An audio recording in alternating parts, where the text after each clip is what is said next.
ಚಿಕ್ಕಬಳ್ಳಾಪುರ ನಗರದ ಪತ್ರಕರ್ತರ ಭವನದಲ್ಲಿ ಇಂದು ನಡೆದ ಸುದ್ದಿಗೋಷ್ಠಿಯಲ್ಲಿ ಮಾತನಾಡಿದ ದಲಿತ ಸಂಘರ್ಷ ಸಮಿತಿ ಜಿಲ್ಲಾ ಸಂಚಾಲಕ ವಿ ನರಸಿಂಹಪ್ಪ, ಪರಿಶಿಷ್ಟ ಜಾತಿ ಪಂಗಡಗಳಲ್ಲಿ ಒಳ ಮೀಸಲಾತಿಗೆ ಸುಪ್ರೀಂ ಕೋರ್ಟ್ ಒಪ್ಪಿಗೆ ನೀಡಿದ್ದು, ರಾಜ್ಯ ಸರ್ಕಾರ ತುರ್ತಾಗಿ ಒಳ ಮೀಸಲಾತಿ ಜಾರಿಗೊಳಿಸಬೇಕು.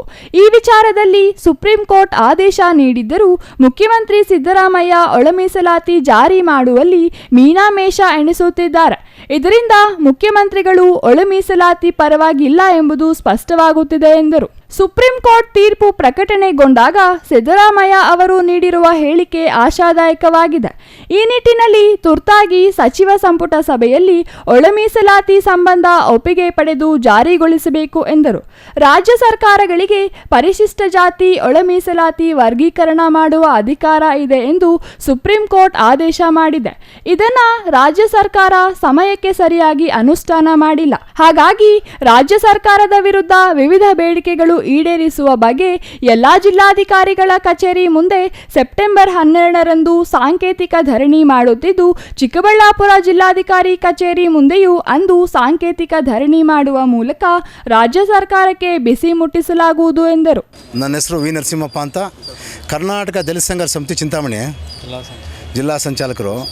ಏನು ಇವತ್ತು ಪತ್ರಿಕಾಗೋಷ್ಠಿ ಕರೆದಿರೋ ಉದ್ದೇಶ ಏನಂದರೆ, ಏನು ಪರಿಶಿಷ್ಟ ಜಾತಿ ಒಳಗಡೆ ಅನ್ಯಾಯ ಆಗ್ತಾಯಿತ್ತು ಅದನ್ನು ತಡೆಗಟ್ಟಲು ಕರ್ನಾಟಕ ದಲಿತ ಸಂಘರ್ಷ ಸಮಿತಿ 30 ವರ್ಷಗಳಿಂದ ಏನು ಪರಿಶಿಷ್ಟ ಜಾತಿ ಒಳಗೆ ಒಳ ಮೀಸಲಾತಿ ಬೇಕಂತ 30 ವರ್ಷಗಳಿಂದ ಮೂಲೆಗಳಿಂದ ಹೋರಾಟ ಮಾಡ್ತಿದ್ದು, ಅದರ ಸಲುವಾಗಿ ಅದರ ಫಲವಾಗಿ ಈಗ ಸರ್ಕಾರ ಏನಾಯ್ತು, ಒಂದು ಸಮಿತಿ ರಚನೆ ಆಯಿತು. ತಮಗೆಲ್ಲ ಗೊತ್ತಿರೋ ವಿಚಾರಣೆ ಅದು. ಸಮಿತಿಯಲ್ಲಿ ಏನಾಯ್ತು ಅಂದರೆ, ಸರ್ಕಾರ ಸಮಿತಿ ಮಾಡ್ತು, ಆದರೆ ಜಾರಿ ಮಾಡಲಿಲ್ಲ.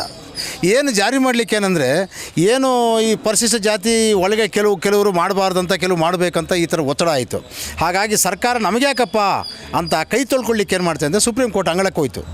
ಸುಪ್ರೀಂ ಕೋರ್ಟ್ ಏನು ಮಾಡ್ತಂದರೆ, ಅದನ್ನು ಗಂಭೀರವಾಗಿ ಪರಿಗಣಿಸಿ ಏನು ಪರಿಶಿಷ್ಟ ಜಾತಿ ಒಳಗಡೆ ತುಂಬ ಅನ್ಯಾಯ ಆಗಿದೆ, ಅದನ್ನು ಸರಿಪಡಬೇಕಾದ್ರೆ ಒಳ ಮೀಸಲಾತಿ ಮಾಡಿದ್ರೆ ಮಾತ್ರ ಅಭಿವೃದ್ಧಿ. ಈ ಸರ್ಕಾರಕ್ಕೆ ಬಿಸಿ ಮುಟ್ಟುವ ವಿಚಾರ ಏನಂದರೆ, ಯಾಕೆ ನೀವು ಮಾಡ್ತಾಯಿಲ್ಲ, ಸದಾಶಿವ ಆಯೋಗ ಯಾಕೆ ಮಾಡ್ತಾಯಿಲ್ಲ, ಒಳ ಮೀಸಲಾತಿ ಯಾಕೆ ಮಾಡ್ತಾ ಇಲ್ಲ, ಏನು ತೊಂದರೆ ನಿಮಗೆ? ಸುಪ್ರೀಂ ಕೋರ್ಟ್ಗಿಂತ ದೊಡ್ಡವರು ನೀವು, ಸುಪ್ರೀಂ ಕೋರ್ಟಿಗಿಂತ ದೊಡ್ಡವರು ಅಲ್ವಲ್ಲ, ಈ ದೇಶಕ್ಕೆ ಸುಪ್ರೀಂ ಕೋರ್ಟೇ ದೊಡ್ಡದು.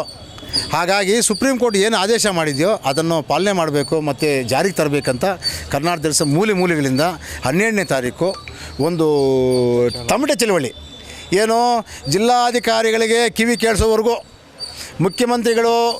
ಮುಖ್ಯಮಂತ್ರಿಗಳಿಗೆ ಕಿವಿ ಕೇಳಿಸೋವರೆಗೂ, ರಾಜ್ಯ ಉಸ್ತುವಾರಿ ಸಚಿವರಾದ MC ಸುಧಾಕರ್ ಅವ್ರಿಗೆ ಮತ್ತು ನಮ್ಮ ಲೋಕಸಭಾ ಸದಸ್ಯರಾದ ಯಾರು ಕೆ ಸುಧಾಕರ್ ಅವ್ರಿಗೂ ಕಿವಿ ಕೇಳಿಸೋವರೆಗೂ ತಮಟೆ ಬಾಡಿಸಿ ಅವ್ರಿಗೆ ನಾವು ಬಿಸಿ ಮುಟ್ಟುವ ಕೆಲಸ ಮಾಡ್ತಾಯಿದ್ದೀವಿ.